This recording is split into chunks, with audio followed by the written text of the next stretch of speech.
So now we get to our last movie of the week, and that movie is Respect. Katya, bring it in. Okay, Respect is about obviously Aretha Franklin. It covers her life from a young girl to the Amazing Grace period. The title character is played by Jennifer Hudson. Marlon Wayans plays her first husband, Ted White. Forrest Whitaker plays C.L. Franklin. And Audra McDonald plays her mother, Barbara. All right. So it's hard. I'm going to say this to preface it before I say the rest of it. Aretha Franklin was a once in a lifetime artist. There will never be another like her. She has a very unique singing voice, style, demeanor. She's born in Memphis, but raised in Detroit. But so she's a Detroit girl. A couple of things. I think smart was for Jennifer not to try to sound like Aretha, because you can't. No matter how many singing lessons you take, it's just not, it's going to come across as karaoke. My disappointment with this is, and I'm a huge Aretha Franklin fan. I know a lot of stuff about her. It's like a little borderline nutty. But if we're going to discuss, and I have this issue with all biopics, if we're going to discuss a person's life, and I understand that you want to make sure that it's handled with integrity, that it doesn't turn into a TMZ type of thing, a telenovela. But if we're going to commit to tell the story, we got to start telling the truth. And part of this is our church folk secrecy type of thing, because they were church people, and we don't like to expose mess from our church people. But part of it is also, it's disservice to her as a person, because it would help, especially people that are not familiar with her story, if we told all of it. If you're going to talk about her abuse in her marriage, you got to talk about what happened to her as a child. There are people out there that were like asking me and were confused. How did she had a baby? Like, who's the father? What is this? We don't necessarily need to get into who the father is, but we do need to acknowledge that this young woman, by the age of 15, was a mother of two. And some of the things that went into why she was a mother, and not kind of like give you the, you know what I mean? Like the little, 1, 2, 3. Oh, then she was a mom, and then now she's an adult, because it had a profound effect on her. Also, it also is partly, if you look at the relationship with her father, it's some of his responsibility, because CL had a baby with someone when he was 25 and the young girl was 12. So there's a very destructive culture and negative thing going on in that household that's being sanitized. And I think that's disrespectful, because in order to understand where a person is going, you got to understand where they started from. The other thing is, let's get into the acting. I felt for all this talk and all the trashing that people did about nobody wanted Cynthia to play Aretha, and there was a lot of bashing on her. Oh, now we can't wait. We're going to get the real story. They totally under-delivered. They had an opportunity to say something and to do something here, and they failed the assignment. I felt Jennifer was playing it way too safe. She didn't open up. But I will say this, because I don't want to be a basher, and I just wish also we would have done a better job of Muscle Shelf. There's a wonderful documentary that talks about how Muscle Shelf, Alabama, was responsible for a lot of great soul music. These little white guys in segregated South were really into soul music, which is an oxymoron in itself, and could have really been a fun thing to explain that here we are with all these racial tensions, but these white guys want to make a soul album with the soul singer of all time. Like, that is a conversation in itself. But I did like Marlon Wayans, and I did like, Forrest. I think Marlon is beyond gifted. And I don't necessarily like him when he comes up with his own stuff, because it tends to be a little cheesy for me. But I think this man is almost 50 years old, and Hollywood is finally getting it, that he has the capability to do more than just be the key guy. And kudos to him. And I also think that, Forrest is Forrest Whitaker, and he's always going to come and show. And there, there's a scene where him and Ted, and, Forrest went all the way gangster, and we're like, oh, what's happening? but I did enjoy that part. I just was disappointed because what we were sold and told was not what was on that screen. KB. Yeah, so I was able to take my family with me to the screening because my mother is from that Muscle Shoals kind of area, so I know a lot about that, the history of the music, the soul music that came from that area. But the racial tensions being high, there were story for days, and she's a huge Aretha Franklin fan, and so is my sister. So they were able to go. They loved the movie. I was looking at it from a bit more of a critical lens. So I felt like I didn't necessarily walk away and have a greater understanding of Aretha as a woman by watching it. I will say, when Aretha was alive, and actually Glenn Turman just said this in an interview the other day, because, Glenn is her second husband and he is not featured at all in this film, but he said that, he had spoken to her about this before she died, and she had always selected Jennifer to be the person that she wanted to represent her in a biopic, which is great because I do think Jennifer has a powerhouse of a voice. And I do think that that makes sense. Like she understood that she would have kind of that vocal range, and it wouldn't necessarily be the same, but that she would be, kind of up there. And I think what you see is something extraordinary with Jennifer singing these songs, because she is singing these songs. So that is not to be missed at all. I definitely think she does a fabulous job singing these songs and in those parts. I'm not going to say that it is the acting that bothered me so much as the writing, because I just don't think that the story really gave me, like I said before, I think anything new. And that's what I was kind of hoping for. Marlon, yeah, as a dramatic actor, is really, really good. And I wish more people saw that. I wish more people would, kind of sign him up for that. And I know that that's what he is rooting for and championing for right now as well, because he does an extraordinary job as Ted White. And I think Forrest Whitaker does a really great job as C.L. Franklin. And I do think something that they did do in this film is that they didn't beat around the bush with CL's shortcomings.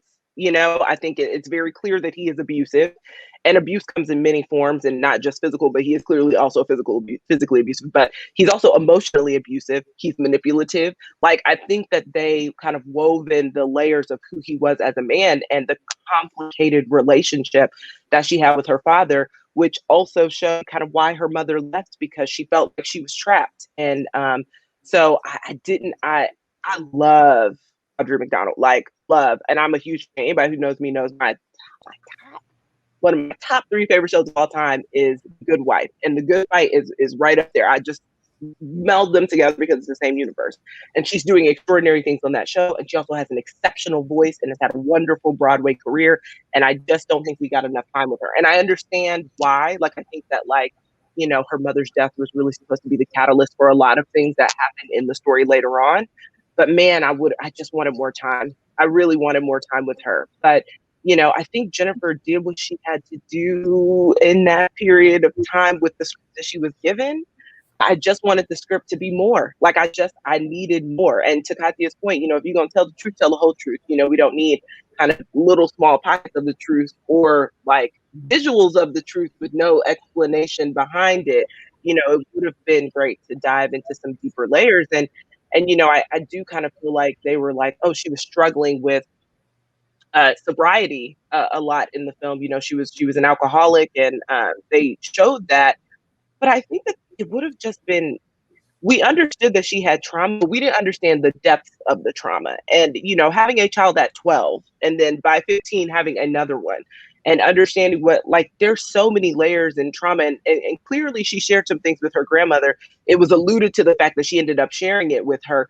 But again, we didn't really talk about it. I just think, it would have been a more compelling story to have her deal with that trauma and face it, because, it almost is like we see all of this trauma and how it takes a toll on her and her singing career. And then all of a sudden one day she wakes up and it's just gone.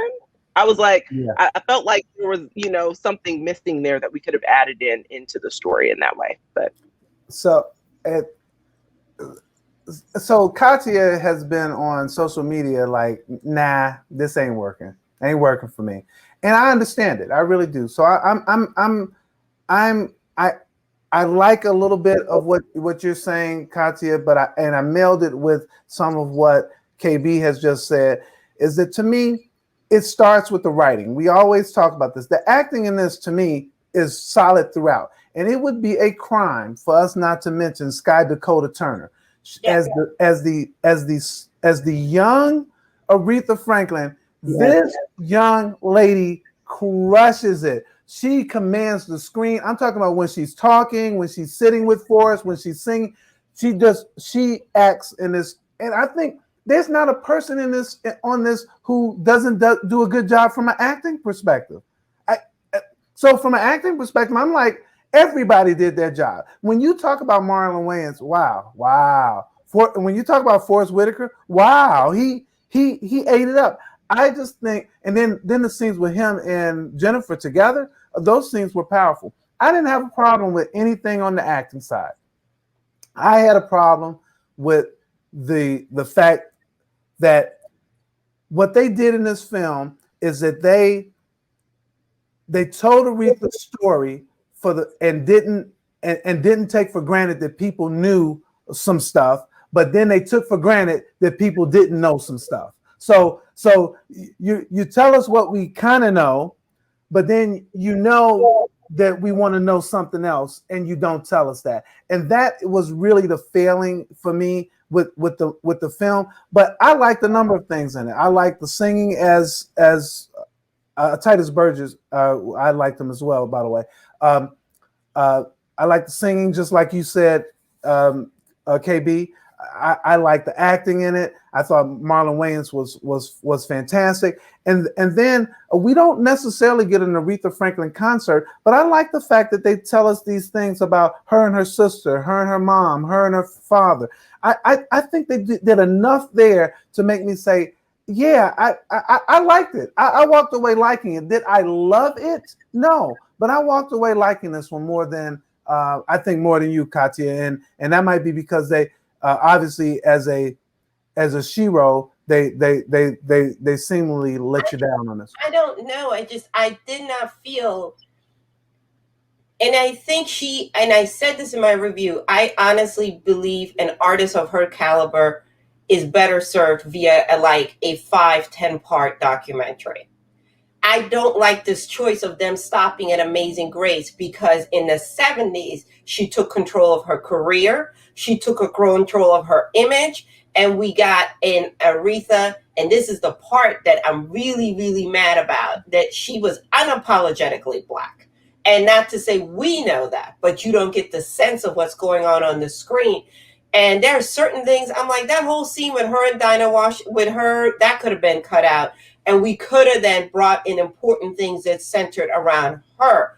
We got enough in there to understand that when she was at Columbia, they didn't know what to do. They didn't know what to do with her. We got it. We didn't need all of that. Don't get me wrong. I definitely told my piece of it that the writer blares a good brunt of this mess. But again, if you're going to say that you were asked to do this, and also how are you going to get a director that's never directed any film to direct a story about Aretha Franklin? That part too is beyond puzzling. I was like, if I'm talking about her, my review's going to turn into 3,000 words.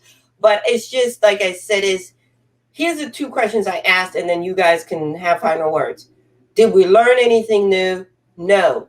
Did you walk away feeling as though you have an understanding why she was the icon that she was? And the answer is no. And to me, that's a failure of a biopic, because you're supposed to learn something new about the artist. You're supposed to be inspired in some capacity why she was. I'm thinking like my daughter's generation.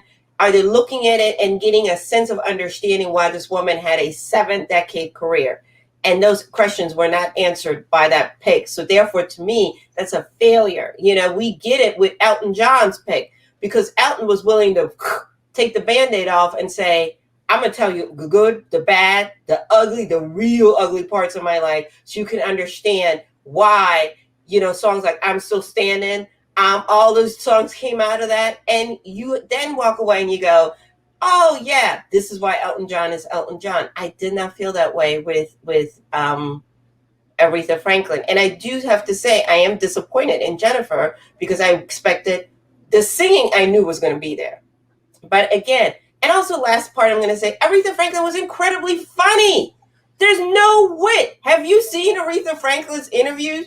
The shade, the side eye, the little, jabs in there. This woman was void of any fun, any humor, any quirk in this entire film. So therefore, I'm like, that's on you, Jennifer, because you spent time with Aretha, you interacted, you got her mannerism, and we didn't get one key out of there.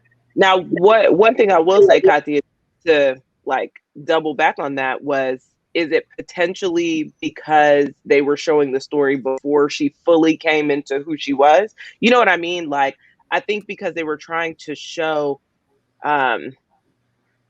how much Ted controlled her, how much she was losing a lot of herself in that relationship. Do you think that's why we didn't get kind of the humor and the wit that you would hope for, kind of in once she left him and once she's coming out of that cycle of dependency with alcohol, and once she's coming out of that, do you think that it's because they were really focused on those portions of her story and not really, we didn't get to the point of her being a unapologetic butterfly? I don't even know any other way to say it. You know what I mean? We didn't get to see her really fully out of her shell or out of the cocoon and, out of the addiction and out of, so maybe that's why. I do. I do. I want to take that actually. I do. I think that the trajectory they took, I don't think this is Jennifer's fault. I would disagree with you like 100. I do.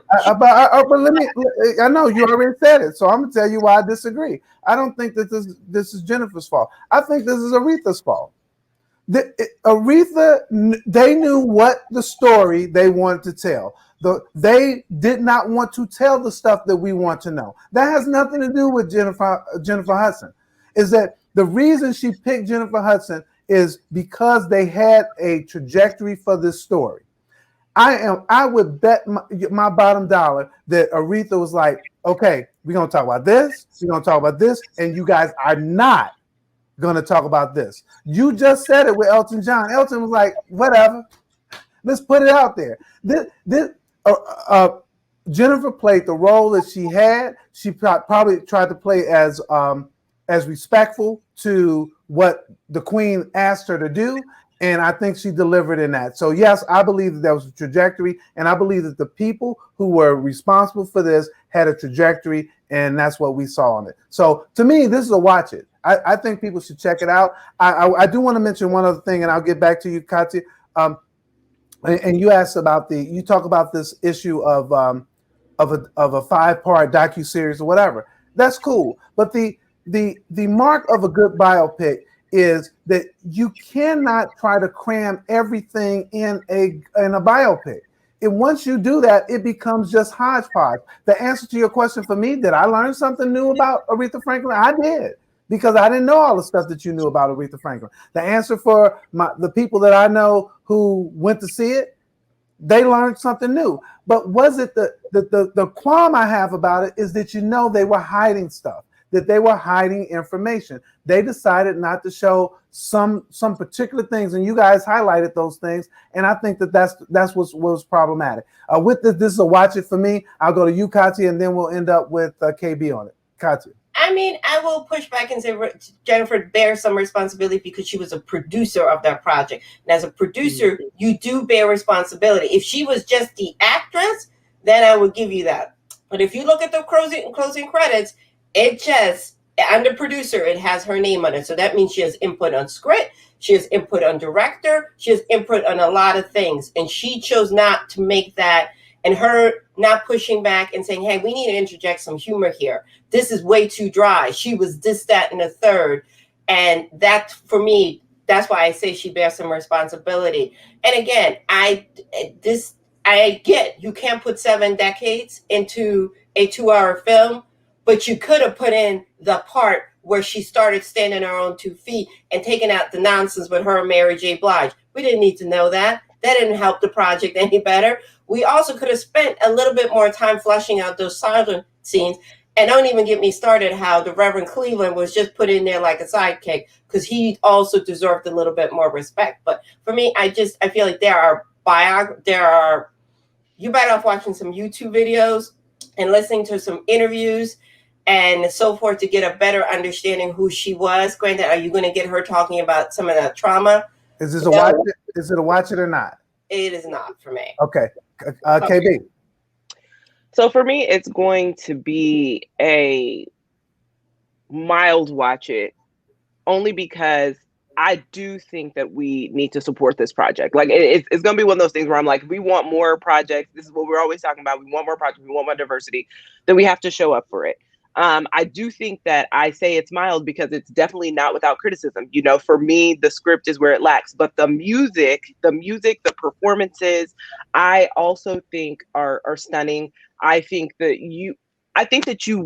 if you don't know anything about Aretha, then you will learn something. So this for me is kind of like what I envision to be an introductory biography, if that makes sense. Like if you don't know nothing about her, then you will learn some things about her through this. If you are a super fan like Katya, then you won't learn anything. But I do think it's important that we still support it if we want to see more content like this. And I do think that Forrest's performance, Audrey's performance, Forrest and Marlon's performance as well, and Jennifer singing alone, I do think for me, at times that accent that was coming in and out, I was like, no, wait, hold on now, Jennifer, now where are we going with this accent? So I did have to ask myself that. But before I end, I do want to shout out my homegirl from college is in it. And her name is Brenda Nicole Moore, and she is in this film, and she does a great job singing. And she is one of the three background singers. Two of them are her sisters. She is actually the third singer that tours with Aretha in the film. So who's the third one? Sissy Houston, and we never talk about that either.